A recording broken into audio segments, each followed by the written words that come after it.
سید عالم تاجدار دو عالم فخر بنی آدم سرور کائنات ارواح نافدہ جناب محمد الرسول اللہ صلی اللہ تعالی علیہ وآلہ وسلم کی بارگاہ بکس پناہ میں جھوم جھوم کر بآواز بلند درود و سلام کا نذرانہ پیش کرنے پڑھیں۔ اللہم صلی وسلم علی سیدنا و مولانا محمد طب القلوب و دوائها وعافیت الابدان و شفائها و نور الابصار و ضیائها وعلى آلہ وصحبہ وسلم تسلیما دائما ابدا۔ لحد میں عشق رخ شہ کا داغ لے کے چلے، لحد میں عشق رخ شہ کا داغ لے کے چلے، اندھیری رات سنی تھی چراغ لے کے چلے، تیرے غلاموں کا نقش قدم ہے راہ خدا، تیرے غلاموں کا نقش قدم ہے راہ خدا، وہ کیا بہک سکے جو یہ سراغ لے کے چلے۔ حضرات، آج کا یہ عظیم الشان روح پرور اجلاس حضرت علامہ مولانا رفیق القادری صاحب کی قیادت میں اور حضور معین المشائخ سرمایہ اہل سنت آبرو اہل سنت حضرت علامہ سید معین میاں مدد العالی کی سرپرستی میں آپ کی دعاؤں کے زیر سایہ ابھی تک بالکل ہی بڑی ہی شاندار طریقے سے جاری ہے، کیونکہ میں دیکھ رہا ہوں، میں محسوس کر رہا ہوں کہ اگرچہ موسم سردی کا ہے لیکن آپ کے چہروں پر خوشی کے آثار ہیں، ورنہ جب ٹھنڈی لگتی ہے تو انسان کا چہرہ مرجھا جاتا ہے، لیکن محسوس یہ ہو رہا ہے کہ اندر سے ایمان کی گرمی ہے، اور یہ ایمان کی گرمی باقی رہنی چاہیے۔ جب تک آپ کے اندر ایمانی حرارت باقی ہے، ایمان کا کرنٹ باقی رہے گا، کوئی دشمن رسول دشمن خدا آپ کے قریب نہیں آئے گا۔ اور جہاں یہ ایمان کی کمزوری آپ کے اندر آ گئی یا حرارت میں کمی آ گئی، پھر کوئی بھی آ کر کے آپ کے اوپر حملہ کر سکتا ہے، اور ایک تو بہت بڑا دشمن جو پیچھے لگا ہوا ہے، ایمان کا ڈاکو، وہ ایمان چھیننے کی کوشش میں لگا ہوا ہے۔ تو یہ الحمدللہ علماء اہل سنت آپ کے اندر وہی ایمانی حرارت اور ایمان کی گرمی پیدا کرنے کی کوشش کرتے رہتے ہیں۔ ابھی مجھ سے پیشتر آپ نے حضرت علامہ مفتی منظر حسن صاحب قبلہ مدد العالی کا بڑا ہی پرجوش ولولہ انگیز مدلل خطاب سماعت فرمایا۔ میں بہت زیادہ دیر تک آپ کو زحمت نہیں دوں گا، چند ہی لمحات کے لیے، اور شاید ابھی حضرت معین میاں تشریف لائیں تو جلسہ اختتام کی طرف آئے گا، تو جس آیہ کریمہ کی تلاوت کا میں نے شرف حاصل کیا اسی کے متعلق کچھ خاص معروضات آپ کے گوش گزار کرنے کی سعادت حاصل کر رہا ہوں۔ حالات حاضرہ کے پیش نظر موجودہ جو ہماری سچویشن ہے، اس کے پیش نظر کچھ لائے عمل کی سخت ضرورت ہے، کچھ منصوبوں کی ضرورت ہے، جو ہمارے علماء اس بات کو اچھی طرح سے محسوس کر رہے ہیں، اور ہماری قوم کے جو دانشور ہیں وہ بھی اس بات کو محسوس کر رہے ہیں کہ ہمارے اس قافلے کے لیے کچھ منصوبے ضروری ہیں، کیونکہ جب بھی کوئی قافلہ چلتا ہے اور پلاننگ کچھ نہیں ہوتی ہے تو کہیں بھی ادھر ادھر کہیں بھی قافلہ چلا جاتا ہے۔ آج دنیا میں کوئی بھی انسان کوئی کام کرنا چاہتا ہے تو اس کے لیے پہلے پلاننگ ہوتی ہے۔ اتنا بڑا کمپلیکس یہاں بنا، آپ بلڈر صاحب سے پوچھ لیں کہ ڈائریکٹ بغیر پلاننگ کے انہوں نے یہ کمپلیکس نہیں بنایا ہوگا، اس کی باضابطہ پلاننگ ہوتی ہے، آرکیٹیکٹ کے ذریعے نقشہ سامنے آتا ہے، پھر اس کے لیے ساری تیاریاں ہوتی ہیں۔ لیکن مسلم قوم کا حال یہ ہے کہ مستقبل کے کوئی منصوبے مد نظر نہیں ہیں. بس یہ ہے کہ ہمارا قافلہ چل رہا ہے. یہ تو اللہ تعالیٰ کا فضل و کرم ہے، اور اللہ کے حبیب ہمارے آقا سرور کائنات صلی اللہ تعالی وسلم کی نگاہ کرم ہے کہ الحمدللہ کہیں ہمیں مایوسی نہیں بلکہ الحمدللہ ہر جگہ کامیابی ہی ملتی نظر آئی. اور ایمان والے کبھی مایوس نہیں ہو سکتے، ایمان والوں کے قریب مایوسی نہیں آ سکتی، چاہے دور کتنا ہی دشمن بن جائے. مگر تدبیر کا خاص حکم دیا گیا کہ تدبیر بھی کرتے رہنا چاہیے. صرف تقدیر پر بھروسہ کر کے رہ نہ جائیں بلکہ تدبیر بھی کرتے رہنا چاہیے. تو آئیے اس سلسلے میں کچھ خاص منصوبے آپ کے سامنے پیش کرنا چاہوں گا. پہلے تو قرآن مقدس کی اس آیہ کریمہ کا ترجمہ اور اس کا تفسیر کا خلاصہ آپ سماعت فرما لیں، جو کہ ایک بہت ہی عظیم اس میں منصوبہ سازی بھی ہے. اللہ رب العزت ارشاد فرماتا ہے وَمَن يُشَاقِقِ الرَّسُولَ مِن بَعْدِ مَا تَبَيَّنَ لَهُ الْهُدَى، جو رسول کے خلاف کرے، جو رسول کے خلاف چلے جبکہ ہدایت ظاہر ہو چکی ہو، وَيَتَّبِعْ غَيْرَ سَبِيلِ الْمُؤْمِنِينَ، اور مومنوں کے راستے سے ہٹ کر کے چلے، اتباع کرے مومنوں کے راستے کے علاوہ کسی دوسرے راستے کی، نُوَلِّهِ مَا تَوَلَّىٰ، اللہ رب العزت ارشاد فرماتا ہے ہم اسے اسی راستے پر چھوڑ دیں گے. اور فیصلہ سنیے، اللہ تعالیٰ ارشاد فرماتا ہے وَنُصْلِهِ جَهَنَّمَ وَسَاءَتْ مَصِيرًا، ہم اسے جہنم میں داخل کریں گے اور یہ بہت ہی بری پلٹنے کی جگہ ہے. خلاصہ یہ نظر سامنے آیا کہ زندگی گزارنے کے لیے کوئی ایک اہم منصوبہ ضروری ہے. ایسے ہی چلنا نہیں ہے، کہیں بھی چل رہے ہیں. اور آج کل تو ہم اتنے بھروسہ کرنے والے ہو گئے گوگل میپ پر کہ گوگل جہاں لے جا رہا ہے وہیں چل رہے ہیں. اور یہ گوگل کتنوں کو گمراہ کر چکا ہے. آج ہمارا نوجوان طبقہ اتباع کے لیے، پیروی کے لیے اور ایک صحیح راستے پر چلنے کے لیے وہ صرف اور صرف گوگل پر بھروسہ کر رہا ہے. اور اسی بنیاد پر علماء اہل سنت سے دوری اختیار کرنے کی کوشش کی جا رہی ہے.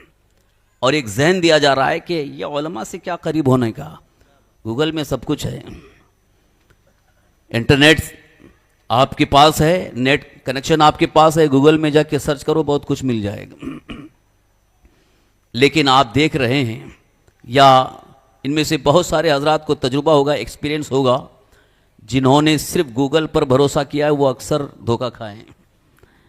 ابھی ہم کو جو صاحب لینے کے لیے آئے تھے ان کو ہمارے مسجد تک پہنچنے میں تھوڑی سی تاخیر ہوئی، تو میں نے کہا یار میں انتظار کر رہا تھا، جلدی نکلنا تھا.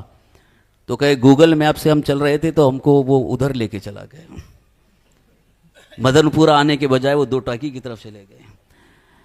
یہیں سے میں یہ عرض کرنا چاہتا ہوں کہ آج جدید دور میں انٹرنیٹ کے سہارے، گوگل کے سہارے جو لوگ دین تلاش کرنا چاہتے ہیں وہ گمراہیت کے راستے پر چلے جاتے ہیں.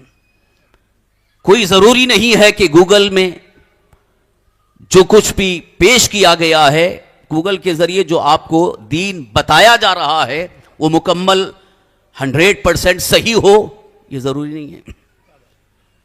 رتب و یابس ہے اس میں بہت ساری چیزیں، کیونکہ بنانے والا کون ہے، اس کو جمع کرنے والا کون ہے.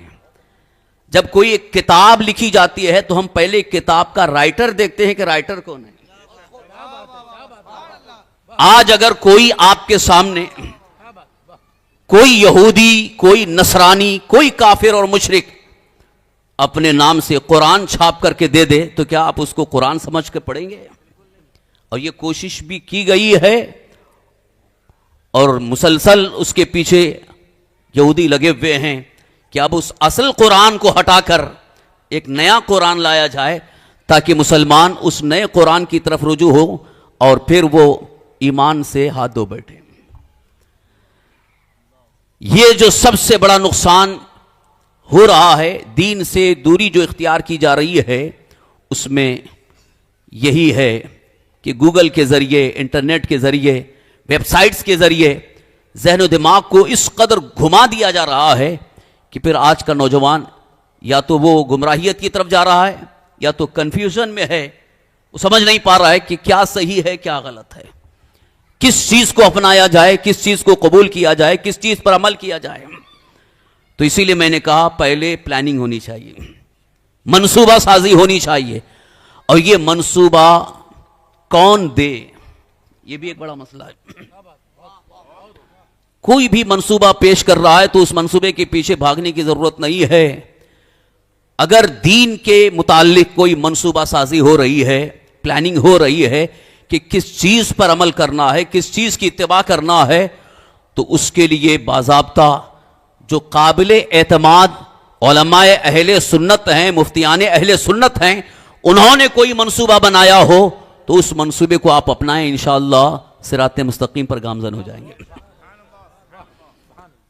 اور اس سے ہٹنا یہ گمراہیت کی طرف جانا ہے جو قرآن کریم میں اللہ تعالیٰ نے ارشاد فرمایا وَيَتَّبِعْ غَيْرَ سَبِيلِ الْمُؤْمِنِينَ. اسی نقطے کو میں سامنے رکھ کر آپ کی توجہ مبذول کرنا چاہتا ہوں اسی چیز کی طرف. اور بلکہ اگر یہ تقریر نوٹ ہو رہی ہے، یہ ریکارڈ ہو رہی ہے، تو جتنے یہاں پر بیٹھے آپ کے لیے مخصوص نہیں بلکہ ہماری آنے والی نسلوں کے لیے میں عرض کر رہا ہوں کہ اب آپ کو اتباع کس کی کرنی ہے، پیروی کس کی کرنی ہے، کس کے پیچھے آپ کو چلنا ہے. کیونکہ آج کل جو ایرو غیرو نتو خیرو وہ دعویٰ کرتا ہے اور لوگ اس کے پیچھے چل پڑتے ہیں. بہت سارے گمراہ کرنے والے آئے اور ان کے پیچھے لوگ گئے اور گمراہ ہو گئے. اسی لیے قرآن کریم میں ایک بہترین منصوبہ، ایک بہترین معیار آپ کو عطا فرمایا اللہ تعالیٰ نے کہ کس کی اتباع کرنی ہے. تو اللہ تعالیٰ ارشاد فرماتا ہے وَيَتَّبِعْ غَيْرَ سَبِيلِ الْمُؤْمِنِينَ. مومنین کے راستے کے علاوہ، یعنی مومنین کا جو راستہ ہے، ایمان والوں کا جو راستہ ہے، اس سے ہٹ کر کے اگر کوئی راستے پر چل رہا ہے تو اللہ تعالیٰ نے اس کا فیصلہ پہلے فرما دیا ہے وَنُصْلِهِ جہنم، ہم اس کو جہنم میں داخل کریں گے. اب اس کے اپوزٹ میں آپ کو بالکل بات سمجھ میں آ جائے گی کہ گویا اللہ کی بارگاہ تک پہنچنا ہے تو مومنین کے راستے پر چلنا ہوگا، مومنین کے راستے پر چلنا ہوگا، ایمان والوں کے راستے پر چلنا ہوگا. ایمان والوں کے راستے سے ہٹ کر کے دوسرا راستہ وہ آپ کے لیے مناسب نہیں ہے بلکہ نقصان دہ ہے.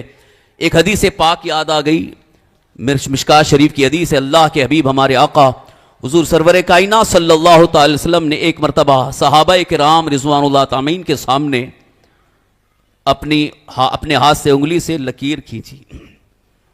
حدیث کا مفہوم عرض کر رہا ہوں. لکیر ایک کھینچی، اس کے دائیں بائیں کچھ لکیریں کھینچی.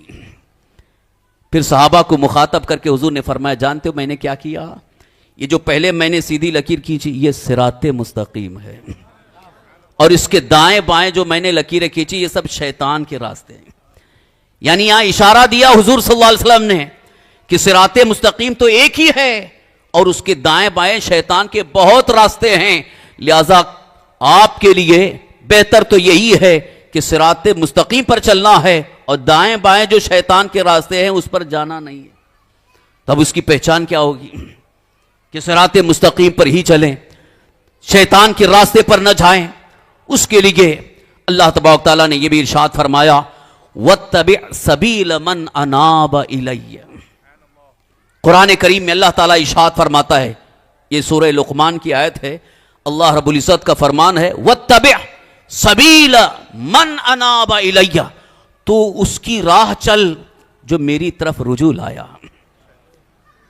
اعلیٰ حضرت کا ترجمہ، اس کی راہ چل جو مجھ تک رجوع لایا. یعنی آپ اس کی اتباع کرو، اس کے راستے کی پیروی کرو جو اللہ کی بارگاہ تک پہنچ چکا ہے، جو بارگاہ الہی تک پہنچ چکا ہے. اب آپ خود فیصلہ کریں دیانتداری کے ساتھ کہ اللہ کی بارگاہ تک جو پہنچ چکے وہ کون ہیں؟ جو مقبول بارگاہ خداوندی ہیں، جو محبوب بارگاہ خداوندی ہیں، یعنی نبیین ہیں، صدیقین ہیں، شہداء ہیں، صالحین ہیں، اولیاء کاملین ہیں، جن کا آج ہم عرس منا رہے ہیں، سرکار خواجہ غریب نواز رضی اللہ عنہ انہی اسی فہرست میں ہیں۔ انہی کا راستہ وہ مومنین کا راستہ ہے۔ جس راستے پر خواجہ غریب نواز رضی اللہ عنہ چلے اسی راستے کو ایمان والوں کا راستہ کہا جائے گا۔ جس راستے پر سرکار غوث اعظم رضی اللہ عنہ چلے اسی راستے کو ایمان والوں کا راستہ کہا جائے گا، اس لیے کہ جتنے ایمان والے ہیں خاص طور پر اولیاء اللہ، وہ جس راستے پر چلتے رہے وہی صراط مستقیم ہے، وہی خداوند قدوس کی بارگاہ تک پہنچانے والا ہے اور وہی جنت تک پہنچانے والا ہے۔ اور جو ادھر ادھر ہٹ گئے وہ پھر سیدھے جہنم کی طرف ہی لے جانے والے۔ بہت راستے بن گئے ہیں، اب وہ راستوں کے الگ الگ نام ہیں۔ جیسے کسی شہر میں جو ہے گلی کا نام ہوتا ہے، گلی کوچے کا نام ہوتا ہے، ایسے ہی آج کل فرقوں کے نام ہو گئے، یہ فرقہ وہ فرقہ، اور کتنے کیڑے مکوڑوں کی طرح اتنے فرقے نکل چکے، لیکن الحمدللہ اہل سنت و جماعت حضور کے زمانے سے آج تک وہی اہل سنت و جماعت ہے۔ اہل سنت و جماعت وہی ہے جس پر اللہ کے حبیب ہمارے آقا سرور کائنات صلی اللہ تعالی وسلم خود آپ چلتے رہے اور صحابہ اکرام آپ کے نقش قدم پر چلتے رہے، کیونکہ حضور صلی اللہ علیہ وسلم نے اس موقع پر یہ صاف طور پر اظہار بھی فرما دیا جب حضور صلی اللہ علیہ وسلم سے پوچھا گیا کہ یا رسول اللہ ایک جو ناجی ہے، نجات والا ہے، وہ کون ہے؟ تو حضور نے فرمایا ما انا علیہ واصحابی، جس پر میں اور میرے صحابہ چلیں وہی نجات والا راستہ ہے، وہی صراط مستقیم پر ہے۔ لہذا آج بھی اگر کوئی اس سلسلے میں کنفیوژن کا شکار ہے، یعنی وہ بھول بھلیا میں گھوم رہا ہے کہ کیا صحیح ہے کیا غلط ہے، اس کو اب زیادہ پریشان ہونے کی ضرورت نہیں ہے۔ سرکار سیدنا ابو بکر صدیق رضی اللہ عنہ جس راستے پر چلتے رہے وہی اہل سنت و جماعت ہے۔ حضرت عمر فاروق اعظم رضی اللہ عنہ جس راستے پر چلتے رہے وہی صراط مستقیم ہے، وہی اہل سنت و جماعت ہے۔ اب آئیے آپ کی معلومات کے لیے ایک بات عرض کروں، یہ نام جو رکھا گیا اہل سنت و جماعت یہ بھی حدیث پاک کی روشنی، یہ ان لوگوں کی اصلاح کر رہا ہوں کیونکہ ابھی بھی بہت سارے جاہل کیا کہتے ہیں سنی، اس کا مطلب یہ ہے کہ جو سن کر کے ایمان لائے وہ سنی۔ یہ بیوقوف لوگ ہیں جو اس طرح کی تعبیر پیش کرتے ہیں، جو سن کر کے ایمان لائے وہ سنی۔ سنی وہ نہیں ہے، جو اہل سنت و جماعت سے ہے وہی سنی ہے۔ اس کو ہمارے یہاں کے عرف میں سنی کہا جاتا ہے، اصل اہل سنت و جماعت۔ اور یہ نام کیسے پڑا؟ اللہ کے حبیب ہمارے آقا حضور سرور کائنات صلی اللہ علیہ وسلم کی ایک حدیث پاک ہے۔ حضور صلی اللہ علیہ وسلم ارشاد فرماتے ہیں علیکم بسنتی وسنت الخلفاء الراشدین المہدیین، تم پر لازم ہے میری سنت پر عمل کرنا اور خلفاء راشدین کی سنت پر عمل کرنا۔ تو یہاں لفظ سنت آیا علیکم بسنتی، اور ایک دوسری حدیث اس کا ایک حصہ ہے، ٹکڑا ہے، پیارے آقا صلی اللہ علیہ وسلم ارشاد فرماتے ہیں ید اللہ علی الجماعہ، اللہ کا دست قدرت ہے جماعت پر۔ تو وہاں سے لفظ سنت لیا اور اس حدیث سے جماعت لیا، تو اسی وقت سے یہ مکمل نام بن گیا اہل سنت و جماعت۔ اب یہاں پر ایک نقطہ یہ بھی آپ کی معلومات کے لیے عرض کر رہا ہوں، اس کو ذہن میں رکھیں، شاید کبھی کام آئے۔ اللہ کے حبیب سرور کائنات صلی اللہ علیہ وسلم نے کبھی یہ نہیں فرمایا علیکم بحدیثی، تم پر میری حدیث پر عمل کرنا لازم ہے، حضور نے یہ نہیں فرمایا، بلکہ حضور نے فرمایا علیکم بسنتی، تم پر میری سنت پر عمل کرنا لازم ہے۔ لہذا اہل سنت تو ہو سکتے ہیں، اہل حدیث کوئی نہیں ہو سکتا ہے۔ تو یہ کہنا اپنے آپ کو کہ ہم اہل حدیث ہیں، میں سمجھتا ہوں کہ وہ کنفیوژن کے شکار ہیں، وہ راستہ بھول گئے ہیں، شاید بھٹک گئے ہوں گے۔ میں انہیں دعوت فکر دینا چاہتا ہوں اب اپنا منصوبہ چینج کر لیں، کیونکہ آپ غلط منصوبے کے تحت چلے گئے، غلط پلاننگ کی طرف چلے گئے۔ لہذا اہل سنت تو ہو سکتے ہیں، اہل حدیث نہیں ہو سکتے۔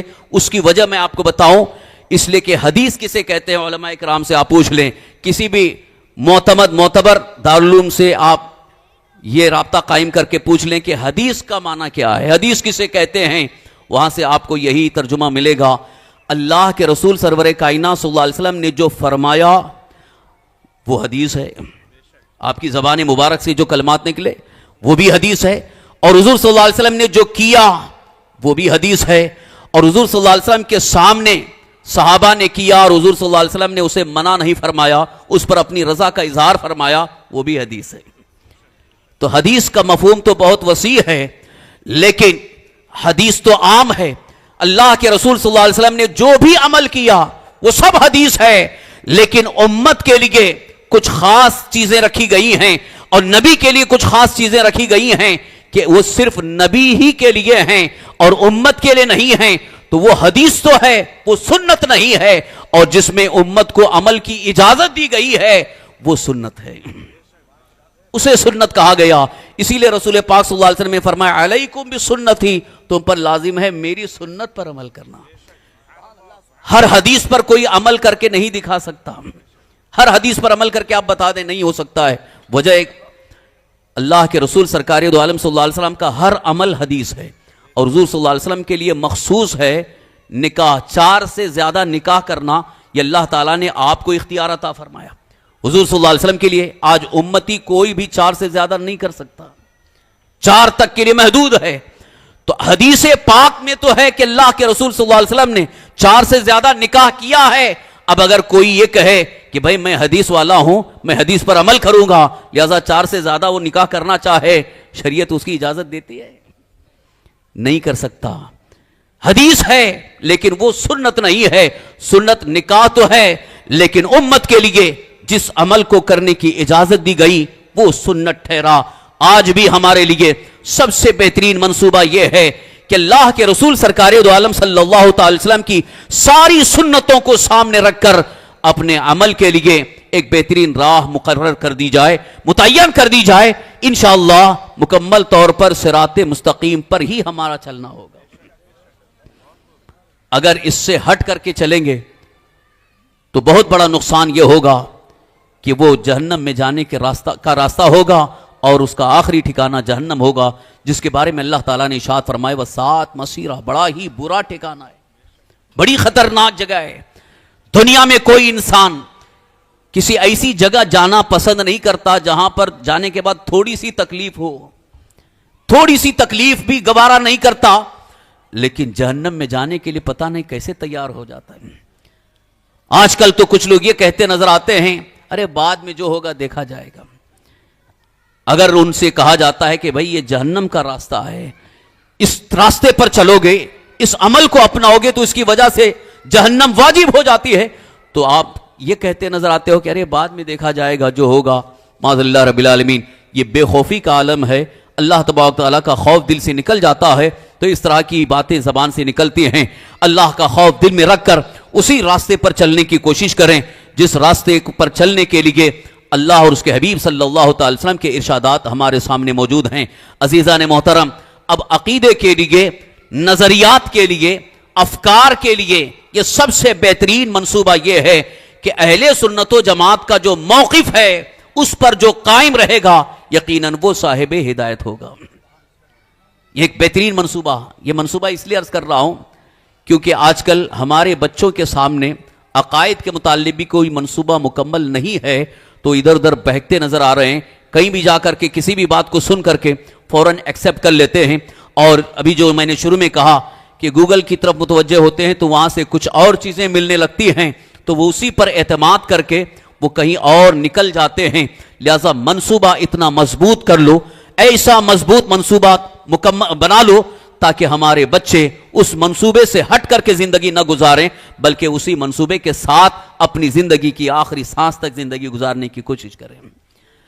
ساتھ ہی ساتھ اخلاق و کردار کے اعتبار سے، کیونکہ ہمیں اپنی زندگی میں دونوں چیزوں کی طرف توجہ کرنا ہے، ایک تو ہمارا عقیدہ بھی درست ہو، ہمارا نظریہ بھی اچھا صحیح ہو، درست ہو، اور ساتھ ہی ساتھ ہمارا اخلاق، ہمارا کردار، کیریکٹر بھی اچھا ہو۔ تو اس کے لیے بھی ایک بہترین منصوبہ یہ ہے کہ اللہ تعالیٰ کے اس ارشاد پاک کی روشنی میں مومنین کون ہیں، جو جن کا ایمان اللہ تعالیٰ کی بارگاہ میں مقبول ہے، معتبر ہے، وہی مومنین ہیں. ان کا جو اخلاق ہے، ان کا جو کردار ہے، وہی اخلاق سب سے بہتر اخلاق ہیں، وہی کردار سب سے بہتر کردار ہے. اگر اس اخلاق اور کردار کی فہرست کو دیکھنا ہو، اولیاء اللہ کی جماعت کو دیکھو، اولیاء اللہ کے کردار کو دیکھو. بالخصوص اب میں زیادہ تفصیل میں نہ جاتے ہوئے حضور سیدنا خواجہ غریب نواز رضی اللہ عنہ کی حیات طیبہ کو سامنے رکھنا چاہتا ہوں کہ کتنی پاکیزہ زندگی ہے، کتنی بارونق زندگی ہے، کتنی عظیم زندگی ہے. زندگی کی ابتدا سے لے کر زندگی ظاہری زندگی کی انتہا تک، دنیاوی حیات کے آخری حد تک آپ کی زندگی کا ہر عمل سنت مصطفیٰ کے مطابق نظر آتا ہے. اللہ تبارک تعالیٰ کی اطاعت اور فرمانبرداری کا عالم یہ ہے، ایک وقت کی نماز نہیں چھوٹتی ہے، بلکہ نماز کے ایسے پابند ہیں کہ جماعت کی پابندی اپنے لیے لازم کر لیتے ہیں. مریدین کو تاکید کرتے ہیں، جب نماز کا وقت ہو جاتا ہے تو جماعت کے ساتھ نماز پڑھنے کی تاکید فرماتے ہیں. یہ بھی اچھے اخلاق میں سے. بعض لوگ کہتے ہیں کہ صرف اچھے سے خوشی ہنستے ہوئے مل لینا یہی اچھے اخلاق ہیں. ارے باقی وہ اخلاق کہاں گئے جو ہمارے آقا صلی اللہ علیہ وسلم کے جو عبادات ہیں، نماز ہے، روزہ ہے، یہ عبادات بھی ایک بہترین اخلاق کا نمونہ ہے. اگر عبادات کو چھوڑ کر کے کوئی یہ سمجھ رہا ہے کہ ہم ظاہری طور پر سوشل ایکٹیویٹیز کو کر لیں گے تو یہ بہت اچھے اخلاق میں شمار ہو جائیں گے اور لوگ ہم کو بہت اچھا اخلاق والا شمار کر لیں گے، یہ غلط فہمی ہے. اللہ کی بارگاہ میں اخلاق وہ معتبر ہیں کہ جہاں اللہ کی جو عبادتیں، فرائض اور واجبات ہیں انہیں بھی مکمل ادا کیا جائے، ان کی ادائیگی کی بھرپور کوشش کی جائے. عزیزان محترم، یہاں بات ذہن میں آئی اس لیے اس چیز کو عرض کر کے گفتگو آگے بڑھا رہا ہوں. اللہ کے حبیب سرکار دو عالم صلی اللہ علیہ وسلم کی اطاعت و فرمانبرداری اور اللہ تعالیٰ کے احکام کی اطاعت و فرمانبرداری یہ سب سے بہترین اخلاق کا ضامن ہیں کہ جو اللہ تعالیٰ کے احکام پر عمل کر لیتا ہے، حضور صلی اللہ تعالی وسلم کی اطاعت کر لیتا ہے، سب سے بہترین اخلاق والا وہی ہوگا، کیونکہ اس پر اللہ تعالیٰ نے کامیابی کی بشارت عطا فرمائی. رب جلیل ارشاد فرماتا ہے وَمَن يُطِعِ اللَّهَ وَرَسُولَهُ فَقَدْ فَازَ فَوْزًا عَظِيمًا. جو اللہ اور اس کے رسول کی اطاعت کرے، فرمانبرداری کرے، وہی سب سے بڑا کامیاب ہے. اس کی کامیابی کا کوئی اندازہ نہیں لگا سکتا. حضرات، اولیاء اللہ کی زندگی کا آپ مطالعہ کریں تو وہ سب سے بڑے کامیاب نظر آتے ہیں.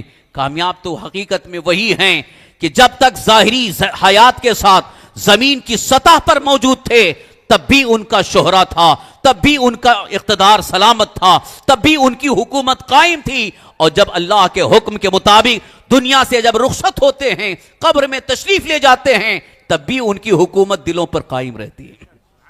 یہ اصل کامیابی ہے. وہ کامیابی تھوڑی ہے کہ چند دن کرسی پر بیٹھا اس کے بعد اتار دیا گیا. یہ کوئی کامیابی نہیں ہے، ذلت ہے، رسوائی ہے. اور اللہ تعالیٰ جسے ولایت کی منزل عطا فرماتا ہے وہ کبھی ذلیل و رسوا نہیں ہوتا، بلکہ وہ ہر لمحہ اس کی عظمت میں اضافہ ہوتا ہے. اس کو اللہ تبارک تعالیٰ عظمت اور بزرگی عطا فرماتا ہے.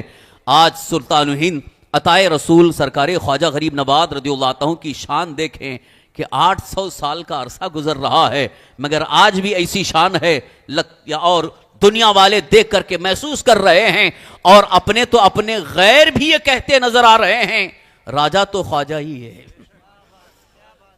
انگریز نے جا کر کے یہاں کی جب سیر کر کے یہاں کے حالات کا جب جائزہ لیا اور جب واپس گیا اپنے وطن میں تو اس نے وہاں جا کر کے یہ بات پیش کی کہ میں تو دنیا میں یہ دیکھتا تھا کہ بادشاہ جب تک کرسی پر ہے، اقتدار پر ہے، وہ بادشاہ ہوتا ہے اور اس کی لوگ عزت کرتے ہیں، احترام کرتے ہیں، لیکن جب کرسی اور اقتدار سے وہ ہٹ جاتا ہے تو اس کا کوئی احترام نہیں ہوتا. مگر میں نے اجمیر میں ایک شخص کو دیکھا کہ جو قبر میں ہیں لوگ ان کا احترام کر رہے ہیں، لوگ ان کی عزت کر رہے ہیں، ان کی عقیدت میں جھومے نظر آ رہے ہیں. تو میں یہی کہنا چاہتا ہوں حقیقت میں کامیابی تو یہی ہے.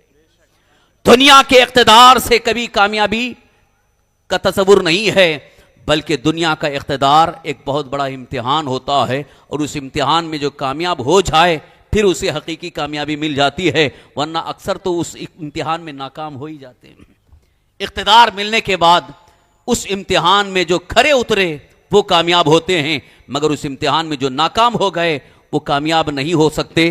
عزیزان محترم، حضور سیدنا خواجہ غریب نواز رضی اللہ عنہ کے اخلاق و کردار کی بات آئی تو میں یہ عرض کرنا چاہتا ہوں کہ آپ کے اخلاق اور کردار کا عالم یہ ہے کہ آپ وقت کے ولی کامل ہیں، عارف باللہ ہیں، وقت کے عظیم بزرگ ہیں، لوگ عزت کرتے نظر آ رہے ہیں، لوگ آپ کے قدموں میں گرتے نظر آ رہے ہیں، بڑے بڑے شاہان زمانہ آپ کے سامنے جھولی پھیلاتے نظر آ رہے ہیں، مگر اس کے باوجود آپ کے اندر نہ کوئی تکبر ہے، نہ کوئی غرور ہے، نہ کوئی کبر ہے، نہ کوئی آپ کے اندر اس طرح کی بات ہے کہ آپ اس کا اظہار کر رہے ہوں لوگوں کے سامنے کہ میں اللہ کا ولی ہوں، بلکہ آپ اس بات کا اظہار فرماتے تھے کہ عاجزی انکساری نظر آتی تھی، اور لوگوں کے سامنے اس طرح سے پیش آتے کہ کوئی غریب بھی آتا اس کی مدد کرتے نظر آتے، اگر کوئی پریشان حال آتا اس کی مدد کرتے نظر آتے۔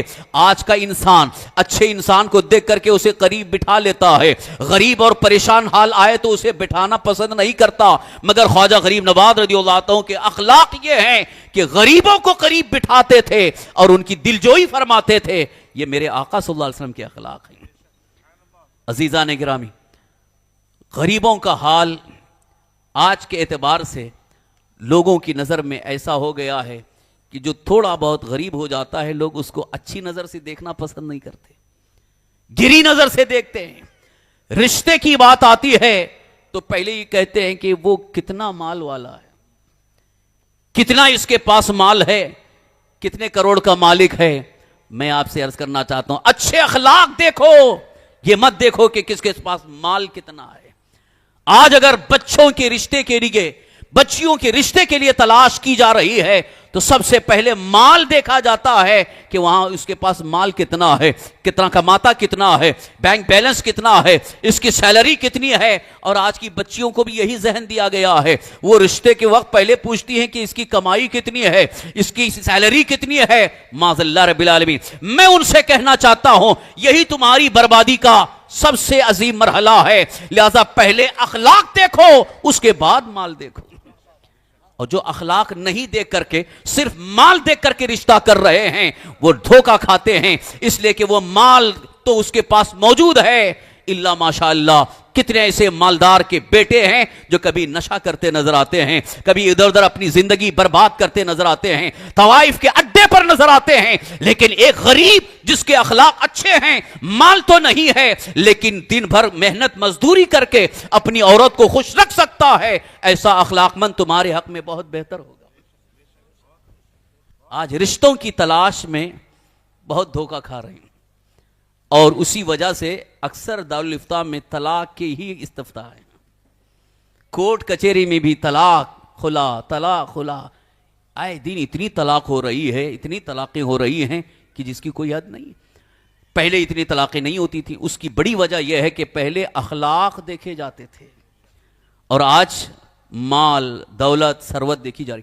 میں اس پر آپ کی تنقید نہیں کرنا چاہتا ہوں جو مالدار حضرات ہیں ان کی تنقید، بلکہ یہاں تلاش میں ہمیں کیا معیار اپنانا ہے، تلاش و جستجو میں معیار کیا اپنانا ہے، اس کی طرف آپ کی توجہ مبذول کر رہا ہوں، اس لیے کہ معاشرے میں بہت زیادہ خرابی اس بنیاد پر بھی آ رہی ہے کہ جہاں رشتے کی تلاش ہوتی ہے وہاں صرف اور صرف مالداری دیکھی جاتی ہے اور اخلاق نہیں دیکھے جاتے، کردار نہیں دیکھا جاتا، اور خاص طور پر جو سنت مصطفیٰ کا پابند ہے لہذا وہی تمہارے لیے سب سے بہتر ہوگا۔ چند دنوں پہلے یہ ہمارے سامنے کا واقعہ ہے، ایک بیچارہ غریب انسان جو محنت مزدوری کرتا تھا اور اچھی حالت میں تھا، درمیانی مڈل کلاس کا ہے، اور اس نے سنت مصطفیٰ پر عمل کرتے ہوئے داڑھی رکھ لیا تھا۔ ایک اچھے گھر سے رشتہ آیا، لیکن لڑکی نے اس لیے انکار کیا کہ وہ داڑھی رکھا ہوا ہے، داڑھی رکھا ہوا ہے اس لیے ہمیں اس سے رشتہ نہیں کرنا ہے۔ لڑکی نے انکار کر دیا، رشتہ کینسل ہو گیا، جبکہ پہلے رشتہ ہو چکا تھا، یعنی بات پکی ہو گئی تھی، بعد میں اس لڑکی نے انکار کیا تو گھر والے مجبور ہو گئے، انہوں نے کہا اچھا ٹھیک ہے بھائی اس کو نہیں کرنا ہے، تو وہ لڑکا بیچارہ دل محسوس کر کے رہ گیا، اس لیے کہ ظاہری طور پر اس کو ایک بڑا افسوس یہ ہوا کہ میری داڑھی کی وجہ سے رشتہ کینسل ہوا، لیکن اللہ تعالیٰ کا فضل ہوا، اس کا دوسری جگہ رشتہ ہوا اور اچھی نیک عورت ملی۔ لیکن اس لڑکی کو جو بہت ہی ایک اچھی سیلری والا، نوکری والا رشتہ آیا، جاب والا رشتہ آیا، اور جب وہ جاب والا نوکری والا رشتہ کہ جس کی 1 لاکھ سے زیادہ سیلری تھی، وہ بڑی خوشی دھوم دھام سے بڑا شاندار نکاح ہوا، شادی ہوئی، بس چند دن کے بعد پتا چلا کہ وہی داماد صاحب شراب پی کر کے گھر میں آئے، روزانہ لڑائی جھگڑے، روزانہ آپس میں اختلاف جھڑا، اور بلکہ حالت یہ ہو گئی بچی کا باپ سر شرم سے اس کا جھک گیا کہ وہی داماد شراب پی کر کے گھر کے سامنے آ کر کے گالیاں دے رہا ہے، لڑائی جھگڑے کر رہا ہے۔ اللہ نے اسے دنیا میں ذلت دکھا دی۔ اس لڑکی کو اللہ تعالیٰ نے اس لیے ذلت کا موقع عطا فرمایا کہ اس نے سنت مصطفیٰ سے انکار کیا۔ معاذ اللہ رب العالمین، سنت مصطفیٰ کی ایک طرح سے توہین اس کے ذریعے ہو رہی ہے، یعنی انکار کرنا کس اعتبار سے؟ معاذ اللہ رب العالمین، تم نے اس بات کو اچھی طرح سے سمجھا نہیں ہے۔ یہ دین بیزاری کا ماحول جو ہمارے درمیان آ رہا ہے، اس کی وجہ سے رشتوں کی تلاش میں بھی اس طرح کی باتیں کہی جا رہی ہیں۔ آج ہمارے بچوں اور ہماری بچیوں کو ایک بہترین منصوبہ جو ہمیں دینا ہے، وہ منصوبہ یہ ہو، ان کے ذہن و فکر میں یہ بات آئے کہ جو دیندار ہوں گے وہ ہمارے حق میں بہتر ہوں گے، جو دین کے ماحول میں پروان چڑھے ہوں گے وہ ہمارے رشتے کے لیے بہتر ہوں گے۔ یہ پلان آپ لے کے چلو، انشاءاللہ رشتہ کبھی ٹوٹے گا نہیں، بے شک، سبحان اللہ، گھر میں بے برکتی نہیں ہوگی، انشاءاللہ گھر میں برکت ہی ہوگی۔ اور اگرچہ وہ ظاہری طور پر کم کمانے والا ہے، لیکن انشاءاللہ اس کی کمائی میں اتنی برکت ہوگی کہ وہ اپنی زوجہ کو، اپنی بیوی کو خوشحال رکھے گا۔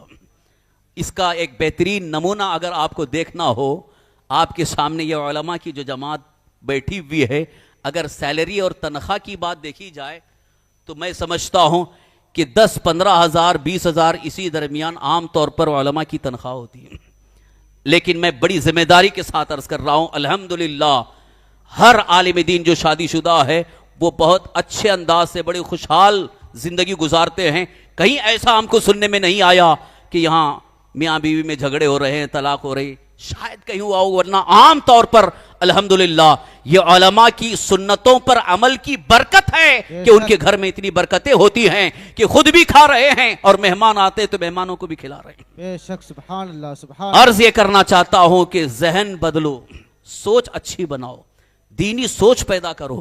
یہ دنیا داری سوچ جس میں صرف اور صرف یہ سوچ ہو رہی کہ بس مال آئے کیسا بھی ہو تو ہم لوگوں کے سامنے، دنیا والوں کے سامنے بہت اپ ٹو ڈیٹ نظر آئیں گے، بہت اچھے نظر آئیں گے۔ ان سے میں کہنا چاہتا ہوں آپ دنیا میں رہ رہے ہیں، دنیا کے ماحول سے متاثر ہیں، ہمیں اس سے کوئی انکار نہیں، لیکن آپ کی ذمہ داری اور آپ کی سوچ یہ ہونی چاہیے کہ دین سے دور ہو کر کے نہیں بلکہ دین کے ماحول سے متاثر ہو کر اس پر عمل پیرا ہو کر کے پھر آپ دنیا کماؤ، آپ کے حق میں وہ بہتر ہی ہوگا۔ بے شک، سبحان اللہ۔ دنیا کمانے سے، مال کمانے سے کبھی منع نہیں کیا گیا، روکا نہیں گیا، بلکہ آپ دین سے دور ہو کر کے جو مال حاصل کر رہے ہو، دین سے دور ہو کر کے مال کمانے کی کوشش کر رہے ہو، اس سے سوچ بدلتی ہے، اس سے فکر خراب ہوتی ہے، دل گندا ہوتا ہے، اور جہاں دل اور دماغ گندا ہو جائے وہیں سے اس کے اخلاق بگڑ جاتے ہیں، وہیں سے کردار بگڑ جاتا ہے۔ پھر وہی نوجوان کبھی نشہ کے اڈے پر نظر آتا ہے، کبھی طوائف کے پاس جاتا نظر آتا ہے، کبھی ادھر ادھر بہکتا نظر آتا ہے۔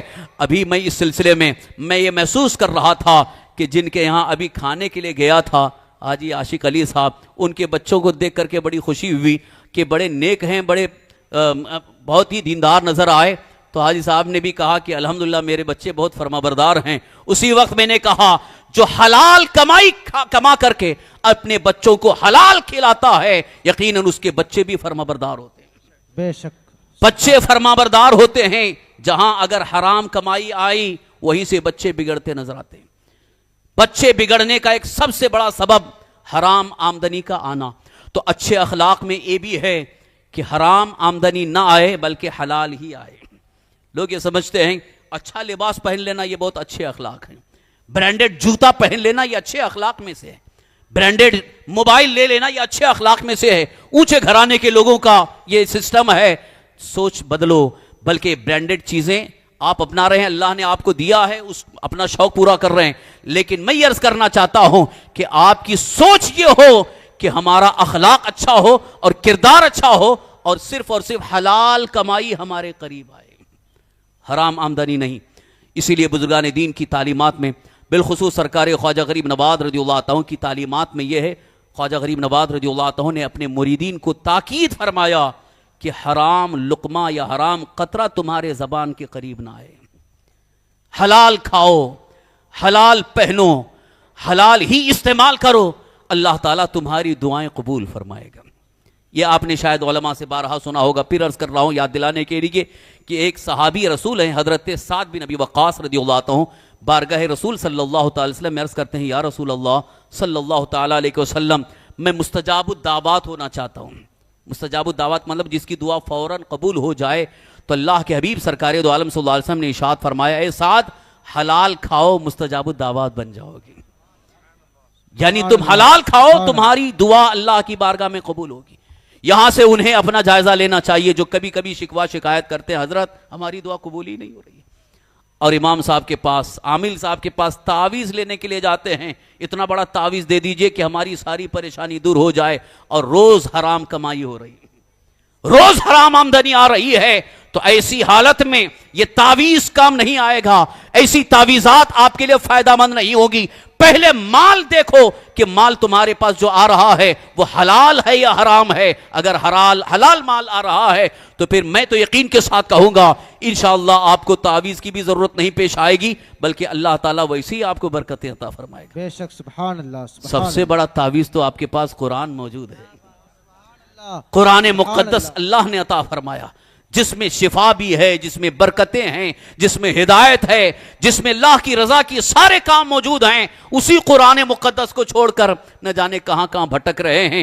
عزیزان گرامی، آج جو حالات ہمارے درمیان چل رہے ہیں، جو ماحول ہے، جس سچویشن کے ساتھ ہم زندگی گزار رہے ہیں، وہ عجیب طرح سے نظر آتی ہے۔ خاص طور پر کچھ اپنی قوم کے نوجوانوں کو دیکھتا ہوں تو کبھی کبھی مجھے بڑا افسوس ہوتا ہے، یہ ہمارے مسلمان نوجوان ہیں۔ شاید ڈاکٹر اقبال نے ایسے ہی نوجوانوں کو دیکھ کر کے کہا تھا، یہ مسلمان ہیں جنہیں دیکھ کر شرمائیں یہود۔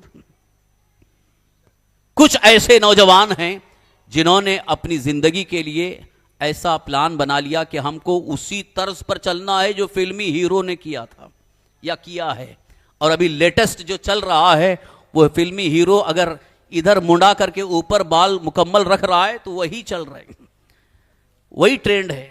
اور لوگ کہتے ہیں کہ بھائی ٹرینڈ چلا ہوا ہے، لباس میں بھی ٹرینڈ ہے، بال رکھنے میں بھی ٹرینڈ ہے، جوتے میں ٹرینڈ ہے۔ یہ کیا ٹرینڈ ہے؟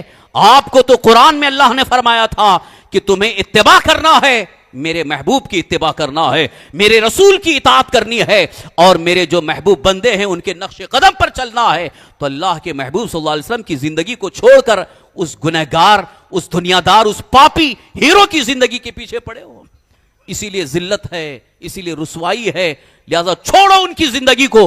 بلکہ زندگی اگر دیکھنا ہو تو سب سے بہترین زندگی ہمارے آقا حضور سرور کائنات صلی اللہ تعالی وسلم کی ہے۔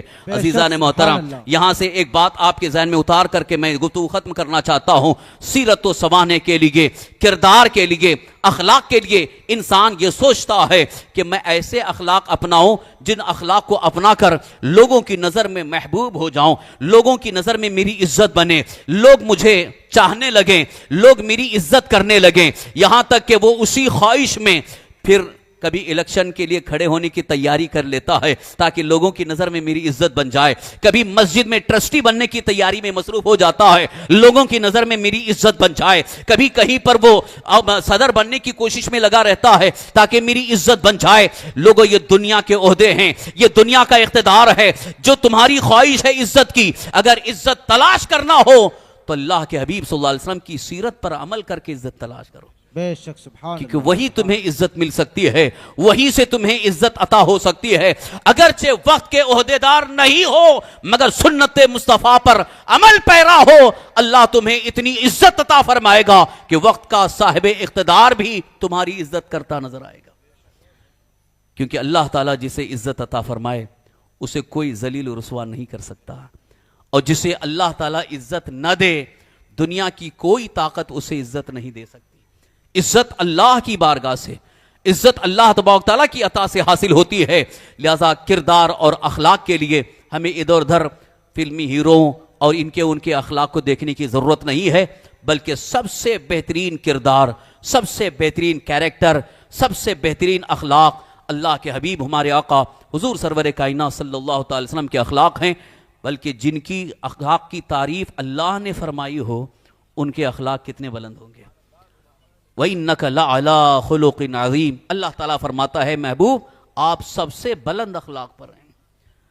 آج کل لوگ اخلاق کے لیے اور ایک اچھا کیریئر کے لیے، اچھے کیریکٹر کے لیے باضابطہ کورس سیکھنے جا رہے ہیں، اور کچھ کورسز بھی بنائے گئے ہیں۔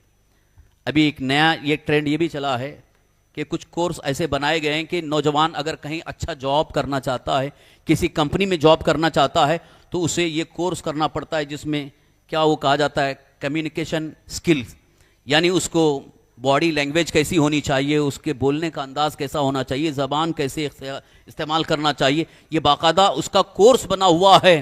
مجھے افسوس ہے ان مسلمانوں پر، وہاں کورس کے لیے ہزاروں روپے دے کر کے جا رہے ہیں اور یہاں مکمل سیرت مصطفیٰ موجود ہے۔ ساری چیزیں میرے آقا صلی اللہ علیہ وسلم کی زندگی میں موجود ہیں، کہاں ادھر ادھر بھاگ رہے ہو؟ اس کورس سے تمہیں کچھ نہیں ملنے والا ہے، وہاں وہی چیزیں بتائی جا رہی ہیں کہ تمہارے بولنے کا انداز کیسا ہو، تمہاری زبان کیسے استعمال کرنی ہے، کس کے سامنے تمہیں کیسے اخلاق کے ساتھ پیش آنا ہے، یہ سکھایا جا رہا ہے۔ جبکہ ہمارے آقا حضور سرور کائنات صلی اللہ تعالی وسلم کی مکمل زندگی کو اگر آپ دیکھیں سب سے بہترین اخلاق نظر آتے ہیں، تو اسی میں سے ایک چیز ہے زبان کا استعمال۔ زبان کا استعمال، اس پر آپ کی توجہ چاہوں گا کہ آج ہمارے معاشرے کے اندر گھر گھر میں، خاندان میں ساری لڑائیاں، اختلافات، جھگڑے، فسادات، اس کی ایک سب سے اہم جڑ زبان بھی ہے۔ زبان کا استعمال صحیح نہیں ہوتا، اور جہاں زبان کا استعمال صحیح نہیں ہوتا ہے وہیں سے بہت سارے فتنے، فسادات، جھگڑے شروع ہوتے ہیں۔ زبان کے متعلق ہمارے آقا اللہ کے حبیب سرور کائنات صلی اللہ علیہ وسلم کا ارشاد سنو تو آپ کا دل مچل جائے گا۔ واقعی کیا حضور نے فرمایا ہے اور کتنی عظیم تعلیم دی ہے۔ بڑے بڑے دانشور دن یہ سوچ کر کے حیرت زدہ ہیں کہ ایک تنہا ذات مصطفیٰ نے عرب کے اس صحرا میں پسنے والے پتھر دل انسانوں کی دلوں میں انقلاب کیسے پیدا کیا۔ بڑے بڑے دانشور اس بارے میں حیران ہیں۔ میں یہ عرض کرنا چاہتا ہوں رسول پاک صلی اللہ تعالی وسلم نے ان کے دلوں میں جو انقلاب پیدا فرمایا ہے وہ زبان مصطفیٰ کی برکت تھی۔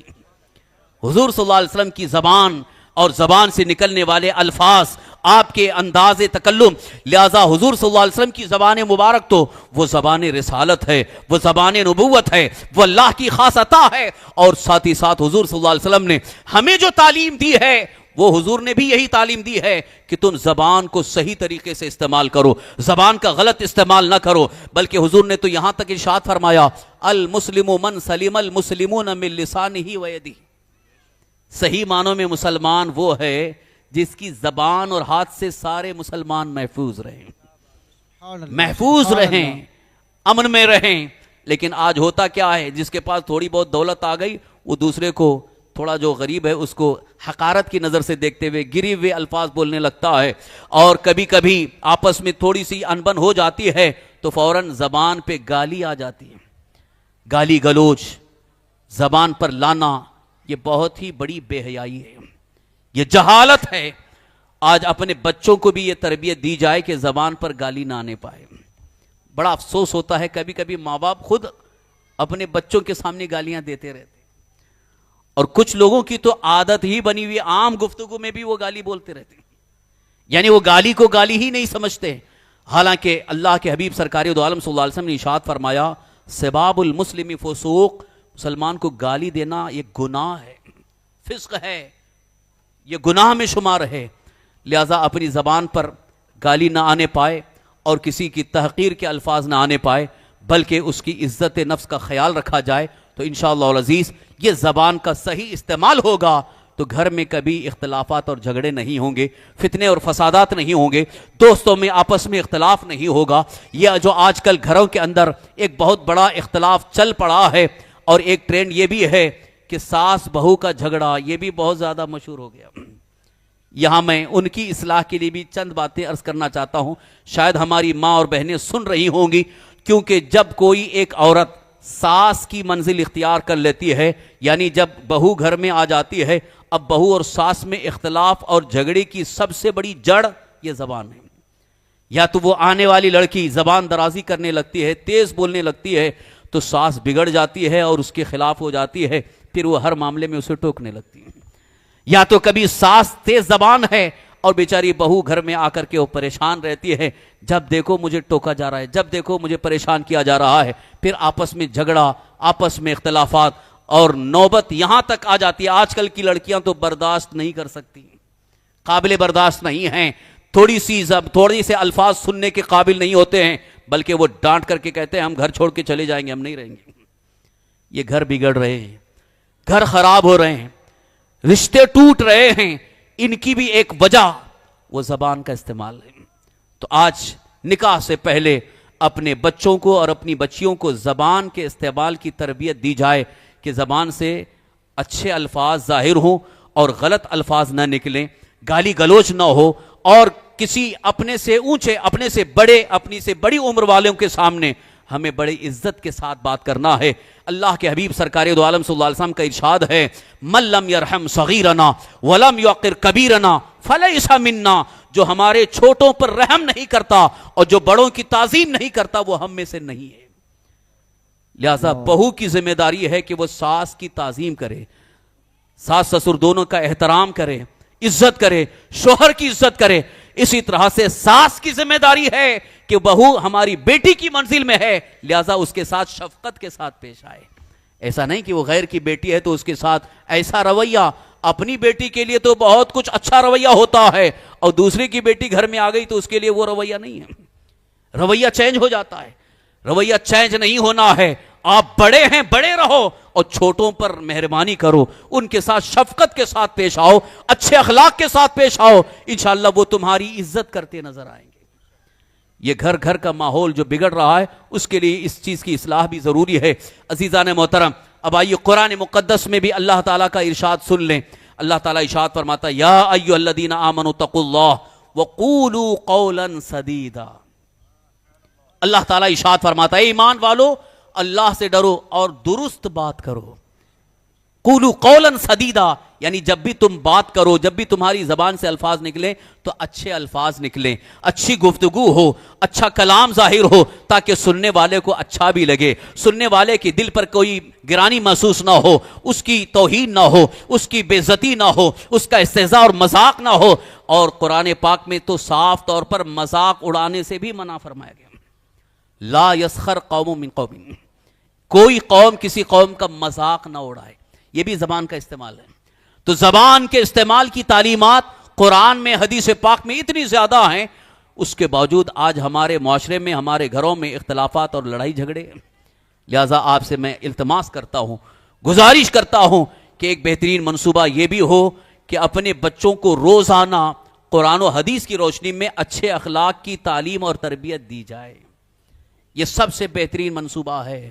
جس گھر کے اندر اخلاق سکھانے کی تربیت کا باضابطہ منصوبہ ہو, اس گھر میں پروان چڑھنے والی بچی جہاں بھی جائے گی انشاءاللہ وہ عزت کے ساتھ زندگی گزارے گی. وہاں جانے کے بعد کبھی آپ کو شکایت کا موقع نہیں آئے گا کہ ارے یار آپ کی بچی گھر میں جب سے آئی ہے جھگڑا آئی ہے, اختلاف ہے, گھر میں آئی ہے جب سے گھر کا سکون غارت ہو گیا ہے. یہ سارے معاملات سننے کا موقع نہیں ملے گا. لہٰذا یہ منصوبہ بھی آپ آج کے اعتبار سے بہت ہی بہتر ہے. عزیزان محترم, جو چیزیں میں عرض کر رہا ہوں یہ پریکٹیکل لائف کے لیے ضروری ہے. عام طور پر جو ہماری قوم, ہمارے حضرات سننے کے عادی ہیں کہ صرف اولیاء اللہ کے فضائل بیان کیے جائیں, اولیاء اللہ کی کرامتیں بیان کی جائیں, بس یہیں تک گفتگو ختم ہو جاتی ہے, جلسہ ختم ہو جاتا ہے, لیکن زندگی جیسی تھی ویسی رہتی. تو زندگی میں چینجنگ کب آئے گی؟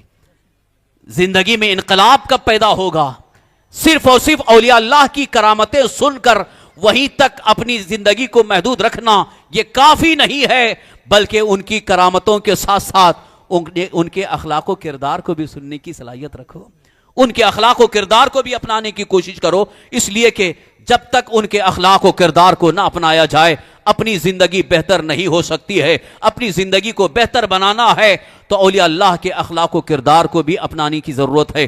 عزیزان محترم, یہاں پر میں یہ جو خاص طور پر عرض کر رہا ہوں اس کی ایک بہت بڑی وجہ ہے. توجہ کے ساتھ سنیے, توجہ کے ساتھ سنیے, توجہ ادھر ہے نا.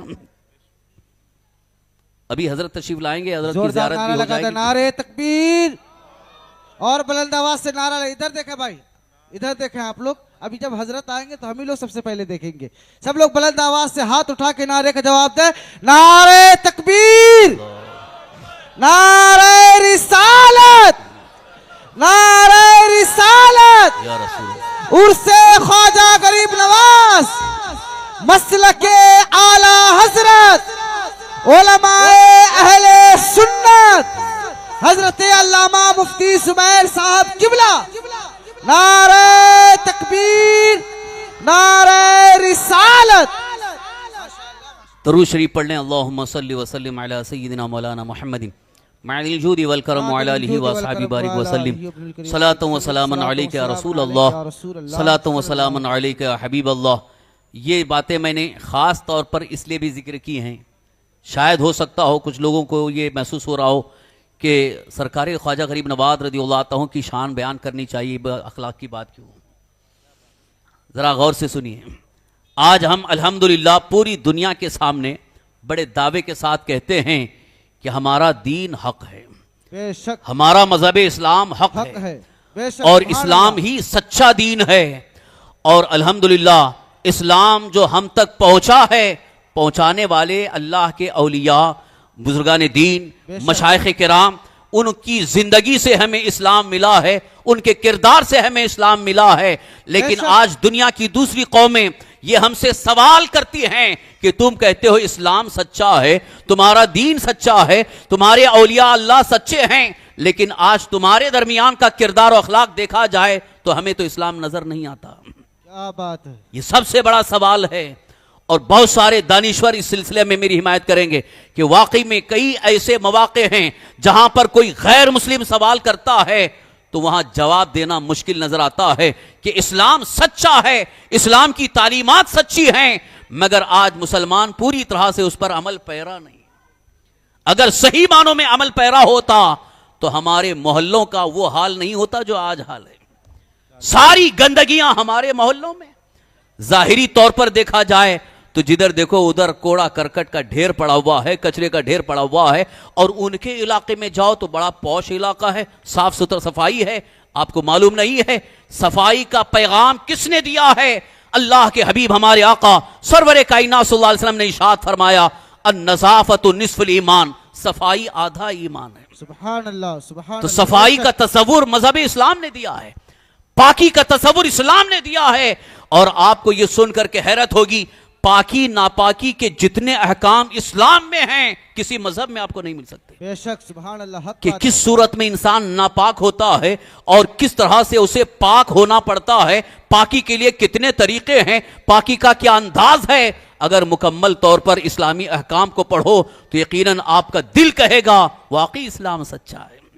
آج جو دنیا میں بڑے بڑے پڑھے لکھے لوگ اسلام قبول کر رہے ہیں اس کی وجہ یہی ہے کہ اسلام کی تعلیمات سب سے بہترین تعلیمات ہیں. اسلام کے اندر جو تعلیم دی گئی ہے, اسلام میں جو اخلاق سکھائے گئے ہیں, جو ایک بہترین ماحول اور ایک بہترین معاشرے کی تشکیل دی گئی ہے, وہ کسی اور مذہب میں نظر نہیں آتی ہے. عزیزان محترم, اخلاقی گندگی کی بات آئی تو میں یہ بھی عرض کرتا چلوں کہ اخلاقی گندگی بھی معاشرے میں آ رہی ہے, جبکہ ہمارے مذہب اسلام کا ایک سب سے عظیم تصور یہ ہے ہمارا معاشرہ پاک ہو, معاشرہ پاک ہو, یعنی معاشرہ سماج پورا پاک ہونا چاہیے. جانتے ہو اس کے لیے کتنی بہترین تعلیم اللہ کے رسول صلی اللہ علیہ وسلم نے ارشاد فرمائی ہے کہ ایک نوجوان جب نوجوانی کی دہلیز پر قدم رکھتا ہے, اس کے اندر جب خواہشات انگڑائیاں لینے لگتی ہیں, اس کے جب آنکھیں بہکتی ہیں تو کسی پر بھی وہ نگاہ ڈالتا ہے اور اس کے متعلق غلط نیت کر لیتا ہے, اور پھر معاذ اللہ وہ زنا تک پہنچ جاتا ہے, جس کی وجہ سے ہماری بہن بیٹی اور بہو کی عزت و آبرو سلامت نہیں رہتی ہے. میرے آقا صلی اللہ تعالی وسلم نے اسی کے صد بات کے لیے فرمایا اے نوجوانوں, تم میں جو نکاح کی استطاعت کر رکھتا ہے وہ نکاح کر لے, اور اگر نکاح نہیں کر پا رہا ہے تو وہ روزہ رکھ لے. پھر حضور فرماتے ہیں فَإِنَّهُ أَغَضُّ لِلْبَصَرِ وَأَحْسَنُ لِلْفَرْجِ, کیونکہ یہ آنکھوں کو نیچی کرنے والا اور شرمگاہ کی حفاظت کا ذریعہ ہے. نکاح کو اور نگاہ نیچی رکھنے کو رسول پاک صلی اللہ علیہ وسلم نے کیوں فرمایا؟ اس لیے کہ آپ نکاح کر لو گے تو پھر کسی بھی غیر عورت پر غلط نیت کے ساتھ نگاہ نہیں ڈال سکتے اور وہیں سے ہماری ماں اور بہنوں کی عزت و آبرو محفوظ ہوگی. بتاؤ اتنی بہترین تعلیم آپ کو کہاں ملے گی؟ جہاں نگاہوں کی حفاظت کا تصور دیا گیا، جہاں دل کی پاکیزگی کا تصور دیا گیا، پورے معاشرے کو اس اخلاقی گندگی سے پاک رکھنے کا تصور دیا گیا. آج جہاں جس ماحول میں نکاح کا تصور ختم کر دیا گیا ہے، اس علاقے میں خاص طور پر مغربی ممالک میں آپ جا کر کے دیکھو، اخلاقی گندگی اتنی ہے. جو اپنے آپ کو بہت ترقی یافتہ کہہ رہے ہیں، چاہے وہ امریکہ ہو، یوروپ ہو، ان کنٹریز کا عالم یہ ہے، وہاں اخلاقی گندگی اتنی ہے کہ کوئی لڑکی کسی کے ساتھ بھی اپنی زندگی گزارنا چاہتی گزار سکتی ہے. ماں باپ کچھ نہیں کہہ سکتے، جس کے ساتھ چاہے تعلقات قائم کرے. یہ انسانی فطرت کے بھی خلاف ہے، غیرت انسانی کے خلاف ہے. لیکن اسلام نے غیرت انسانی اور فطرت انسانی کا تقاضا پورا کرتے ہوئے یہ فرمایا ہے کہ تم نکاح کے بعد جس سے تمہارا نکاح ہے صرف اسی سے تمہارے تعلقات جائز ہیں، اس کے علاوہ کسی سے بھی تمہارے تعلقات جائز نہیں ہیں. آج اخلاقی گندگی اتنی عام ہو چکی ہے، خاص طور پر اپنے نوجوانوں میں چیٹنگ شروع ہو گئی. موبائل کے ذریعے، انٹرنیٹ کے ذریعے یہ جو آج کل فرینڈشپ کا جو معاملہ چل رہا ہے، میں بڑے کھلے الفاظ میں ضرور کہوں گا، اس لیے کہ شاید ہو سکتا ہو کچھ لوگوں کو یہ محسوس ہو رہا ہو کہ میں کچھ الگ بول رہا ہوں. یہ آج ضرورت ہے اس کی، اس لیے کہ جب بچوں کے اندر فرینڈشپ کا تصور آ گیا، فرینڈشپ یعنی دوستی اور تعلقات قائم کرنے کا، تو آج ہماری چھوٹی چھوٹی بچیاں جو 9ویں کلاس میں ہیں، 10ویں کلاس میں ہیں، اب وہ کسی سے بھی تعلقات قائم کر رہی ہیں. ماں باپ جو غیرت والے، غیرت مند ماں باپ ہیں، ان کا دل روتا ہے کہ ہماری بچی کیا کر رہی ہے، اور ماں باپ مجبور ہیں موبائل دینے پر. اور یہ موبائل سب سے بڑا گناہ کا ذریعہ بھی بن گیا ہے، سب سے بڑے فتنے کا اڈا بن گیا ہے کہ جہاں بچیوں کے ہاتھ میں موبائل آ گیا، وہ کس سے تعلقات کر رہے ہیں، کس کے ساتھ بات چیت کر رہے ہیں. کیا اسلام نے اس کی اجازت دی ہے؟ کیا شریعت نے اس کی اجازت دی ہے؟ کیا یہی اچھے اخلاق ہیں؟ مذہب اسلام یہی اخلاق سکھانا چاہتا ہے کہ تمہارے لیے جو چیزیں ناجائز ہیں، حرام ہیں، ان سب چیزوں کو چھوڑ دو. جو تمہارے لیے جائز ہیں ان چیزوں کو اپنانے کی کوشش کرو. یہ تمہارے سب سے اچھا اخلاقی دلیل ہے. تو آج ہمارے بچوں کو جو خاص طور پر اسکول جا رہے ہیں، کالج جا رہے ہیں، ان بچوں کو یہ اخلاقی تعلیم دینے کی ضرورت ہے کہ آپ کے لیے یہ جائز نہیں ہے کہ چیٹنگ کرو، کسی سے بھی بات چیت چالو کر دو.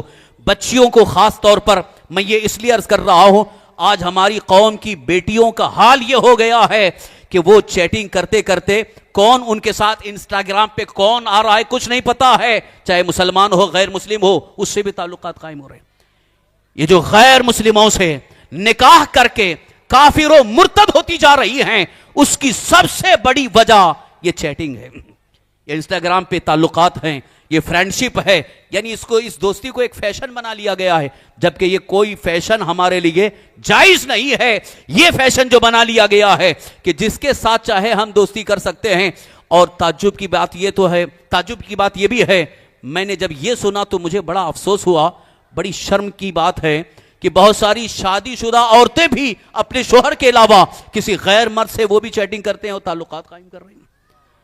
یہ ناجائز ہے، یہ حرام ہے، حرام ہے، حرام ہے. ان پر اللہ کی لعنت ہے جو عورتیں اپنے شوہر کو چھوڑ کر کسی غیر مرد کے ساتھ یہ چیٹنگ کر رہی، باتیں کر رہی ہیں، اور اس میں ہنسی مذاق بھی ہو رہا ہے. اور معاذ اللہ پھر بات یہاں تک بن جاتی ہے کہ پھر دونوں تنہائی میں کہیں جانا پسند کرتے ہیں.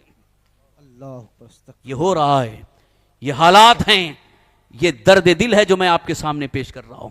اچھے اخلاق کہاں گئے ہمارے؟ اچھے کردار ہمارے کہاں گئے؟ ہماری عورتوں اور ہماری بچیوں کا حال یہ تھا کہ وہ آنچل میں رہتے تھے، پردے میں رہتی تھی، لیکن آج مکمل بے پردہ گھومنے کو، آزاد گھومنے کو بہت اچھا سمجھ رہی ہیں. اس کی وجہ یہی چیٹنگ ہے. یہ آج کا ماحول ہے، انگریزوں کا ماحول، یہ بدتمیزوں کا ماحول اور بددینوں کا ماحول جو ہمارے درمیان پنپ رہا ہے. اسی کی وجہ سے ہمارے گھروں کا ماحول بگڑتا نظر آ رہا ہے. ایک بچی یا ایک عورت اس طرح سے غیر مرد کے ساتھ تعلقات قائم کر کے اسی میں وہ لذت محسوس کرتی رہتی ہے، بظاہر اس کو اچھا لگتا ہے، لیکن اس پر لعنت برسانے والے فرشتے اس کے قریب ہوتے ہیں اور وہ لعنت برساتے رہتے ہیں. پھر اس کا چہرہ بگڑ جاتا ہے، اس کا دل بگڑ جاتا ہے، وہ جہاں جاتی ہے وہاں بے برکتی ہوتی ہے. یہی وجہ ہے کہ پھر جب شادی بھی ہو جائے اس کی شادی ٹوٹتی نظر آتی ہے، اور جس کے ساتھ نکاح ہے اس کے ساتھ نفرت کا ماحول پیدا ہوتا ہے. حرام کام کرو گے کبھی اللہ کی مدد تمہارے ساتھ نہیں ہوگی. جو خواتین، جو عورتیں یہ چاہتی ہیں کہ ہمارے شوہر ہمارے ساتھ محبت کے ساتھ پیش آئیں، ہماری عزت کریں، تو وہ بھی ان کی عزت کا خیال رکھیں، ان کی غیرت کا خیال رکھیں. ایک عورت اپنے شوہر کے علاوہ کسی اور سے تعلقات قائم کرتی ہے، یقیناً وہ بہت ہی بڑے گناہ میں مبتلا ہے، حرام کاری میں مبتلا ہے. اسی طرح سے جو مرد اپنی عورت، اپنی بیوی کو چھوڑ کر کسی غیر عورت کے ساتھ تعلقات قائم کرتا ہے، وہ بھی ایک بہت بڑے گناہ میں مبتلا ہے، بہت ہی بڑے گندگی میں مبتلا ہے. اس پر بھی اللہ کی لعنت ہے، فرشتوں کی لعنت ہے. جب تک وہ زندہ رہے گا اس کی روزی سے برکتیں اٹھا لی جائیں گی، اس کے اندر سے رونق ختم ہو جاتی ہے، وہ جہاں ہاتھ ڈالتا ہے وہاں سے نقصان ہی نقصان ہوتا نظر آئے گا. بہت سارے ایسے بھی حالات ہمارے سامنے آئے کہ وہ افسوس کر کے پھر بعد میں ہمارے سامنے توبہ کرتے ہوئے آئے. اللہ تعالیٰ نے انہیں توبہ کی توفیق دی، کیونکہ جب پورا لٹ چکا ہوتا ہے تب علماء کے پاس آتے ہیں. بد اخلاقی کا مظاہرہ کر کے، ادھر ادھر منہ مار کر کے، جب بعد میں احساس ہوتا ہے کہ ہم نے بہت کچھ گناہ کیے ہیں، تب علماء کے پاس آ کر کے سچی دل سے توبہ کرتے ہیں. خیر، بہت اچھی بات ہے، اللہ نے توبہ کی توفیق دی تو علماء کے پاس آ کر کے سچی دل سے توبہ کر کے اپنے اخلاق کو درست کرنے کی کوشش کریں. کیونکہ ان گندگیوں میں رہنے سے نہ دنیا میں عزت ہے نہ آخرت میں کوئی کامیابی ہے، بلکہ قدم قدم پر ذلت و رسوائی ہے. عزیزان محترم، اب آخر میں قرآن کریم کی اسی آیت کریمہ کی روشنی میں یہی میں منصوبہ عرض کرنا چاہتا ہوں کہ اللہ تعالیٰ نے ارشاد فرمایا، تمہیں چلنا ہے میرے محبوب صلی اللہ تعالی وسلم اور ان کی اتباع میں. جو اولیاء کاملین میرے محبوبان بارگاہ ہیں انہی کے نقش قدم پر چلو، ان کے طرز زندگی کو اپنا لو، ان کے طرز حیات کو اپنا لو، ان کے نقش قدم پر چلو. انشاءاللہ شیطان تمہیں بہکا نہیں سکے گا، بلکہ صراط مستقیم پر بھی گامزن رہو گے اور اللہ کی بارگاہ تک مقبول ہو کر کے پہنچو گے. اسی لیے اعلیٰ حضرت امام اہل سنت مجدد دین و ملت شاہ امام محمد رضا قدس روح یوں عرض کرتے ہیں بارگاہ مصطفیٰ میں، تیرے غلاموں کا نقش قدم ہے راہ خدا. واہ، سبحان اللہ، یا رسول اللہ، تیرے غلاموں کا نقش قدم ہے راہ خدا، وہ کیا بہک سکے جو یہ سراغ لے کے چلے. نعرہ تکبیر، نعرہ رسالت.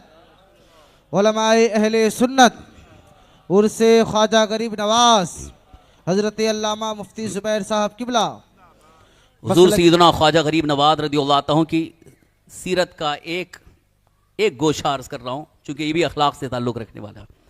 جب خواجہ غریب نواز رضی اللہ عنہ کو شکست دینے کے لیے، آپ کی روحانی قوت کو ختم کرنے کے لیے کافروں نے ایک منصوبہ بنایا تھا. یہ بھی دیکھو، ان کی بھی پلاننگ ہوتی ہے.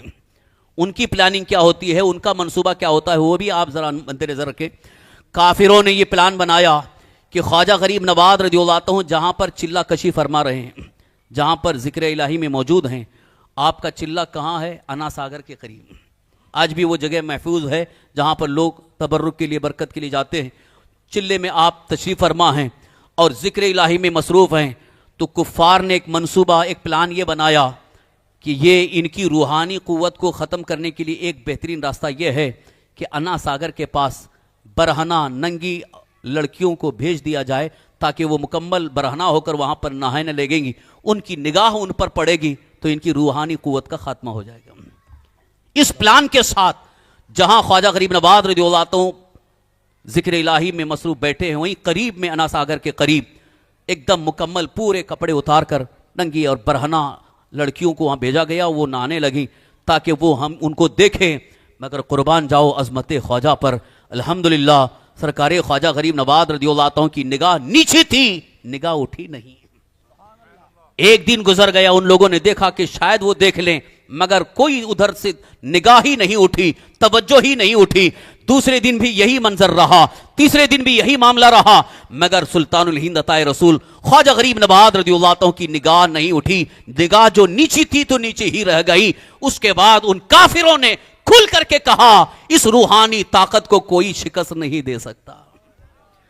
آج نوجوانوں سے میں کہنا چاہتا ہوں تمہاری روحانی قوت کو ختم کرنے کے لیے, تمہارے اندر سے ایمانی پاور کو, ایمانی حرارت کو ختم کرنے کے لیے یہی یہودیوں نے تمہارے موبائل کے ذریعے برہنہ تصویریں بھیجنا شروع کیا ہے, تاکہ تم موبائل کے ذریعے برہنہ ننگی تصویریں دیکھ کر کے اس میں لذت محسوس کرو گے.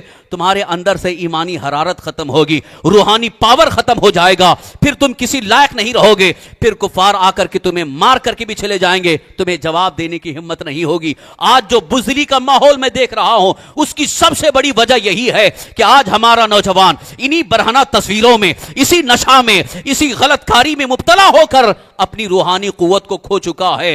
نوجوانوں, کون سی زندگی تم نے اپنائی ہے؟ لہذا آؤ بیدار ہو جاؤ, اپنی زندگی کو سنبھالو, اپنے کردار کو سنبھالو, اپنی صحت کو بہتر بنا لو. تمہاری نوجوانی عظمت اسلام کے لیے ہے, تمہاری نوجوانی کی طاقت اللہ کے حبیب سرور کائنات صلی اللہ علیہ وسلم کے ناموس کی حفاظت کے لیے ہے. اگر نوجوانوں کی زندگی دیکھنا ہو تو مجاہدین اسلام کی زندگی دیکھو, محمد بن قاسم کی زندگی دیکھو, قتادہ ابن مکرمہ کی زندگی دیکھو, طارق بن زیاد کی زندگی دیکھو, خالد ابن ولید کی زندگی دیکھو. یہ وہ نوجوان ہیں جنہوں نے اپنی نوجوانی میں غلط کاری میں زندگی نہیں گزاری بلکہ محبت رسول میں زندگی گزاری. بے شک, سبحان اللہ, سبحان یہی وجہ ہے جس طرف وہ نوجوان گئے الحمدللہ بڑے سے بڑے مارکے کو انہوں نے سر کیا, بڑی بڑی جنگوں میں انہیں اللہ نے کامیابی عطا فرمائی. محمود غزنوی اور ان کے ساتھ آنے والے ان کے بھانجے حضرت سید سالار مسعود غادی رضی اللہ عنہ نوجوان ہیں, ہندوستان کی سرزمین پر بڑے بڑے کافروں کو شکست دیتے نظر آ رہے ہیں,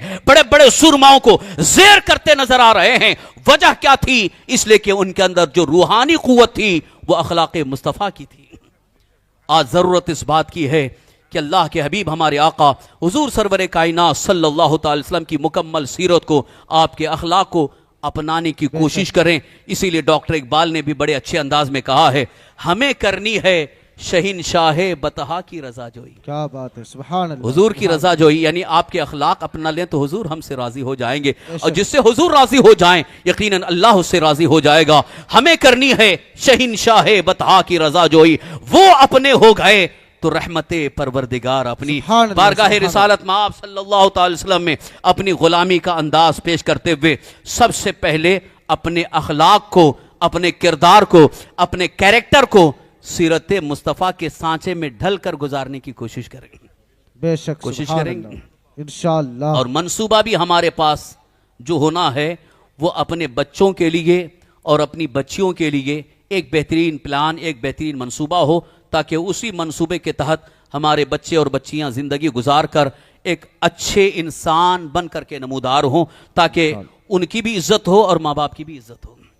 بے شک. اور الحمدللہ میں یہ محسوس کر رہا ہوں کہ محلے میں یا سوسائٹی میں یا کمپلیکس میں جہاں کہیں مکتب قائم ہوتا ہے, چھوٹے بچوں کے لیے مکتب قائم ہوتا ہے, اس مکتب میں بھی اگر آپ بھیجیں گے تو انشاءاللہ وہاں بھی یہ منصوبہ سازی ہے, یہ پلاننگ ہے کہ ہمارا بچہ اگر قرآن شریف پڑھ رہا ہے تو ساتھ ہی ساتھ حضور صلی اللہ علیہ وسلم کی سنتوں کو بھی پڑھے, سیکھے, سمجھے, اور اس کو پریکٹیکل طور پر اخلاق مصطفیٰ کی تربیت دی جاتی ہے. بے شک. ہمارے مکتب میں پڑھنے والا بچہ اسے یہ سکھایا جاتا ہے کہ پانی پینے کا طریقہ کیا ہے. دیکھا ہے آپ نے؟ اور یہ اسکول میں نہیں سکھایا جاتا ہے. اسکول میں صرف ABCD, وہاں انگریزی تعلیم سب کچھ ہے, وہاں آپ کو جو تعلیم مل رہی ٹھیک ہے, لیکن جہاں آپ کو اخلاق مصطفیٰ سکھانا ہے تو یہی مدارس عربیہ, یہ دینی مدارس ہیں جہاں سے آپ کو اخلاق مصطفیٰ کی تعلیم حاصل ہوگی, جہاں بہترین منصوبہ سازی بھی ہے. اسی منصوبے کے تحت اپنے بچوں کو ایک اچھی زندگی حاصل ہو سکتی ہے. عزیزان محترم, میری گفتگو اور میرے خطاب کا ایک خلاصہ میں آپ کے سامنے رکھ کر کے جا رہا ہوں. خواجہ غریب نواز رضی اللہ عنہ نے جس مقدس دین کو ہم تک پہنچایا تھا اور اس دین کو پہنچا کر کے ہمیں تاکید فرمائی تھی, آج ہماری توجہ اس سے ہٹتی نظر آ رہی ہے. لہذا اب اس کی طرف توجہ مبذول کرنے کی ضرورت ہے, اس کی طرف توجہ پیش کریں. انشاءاللہ العزیز آپ کی بھی زندگی بہتر ہوگی اور آپ کی آخرت بہتر ہوگی. نعرہ تکبیر.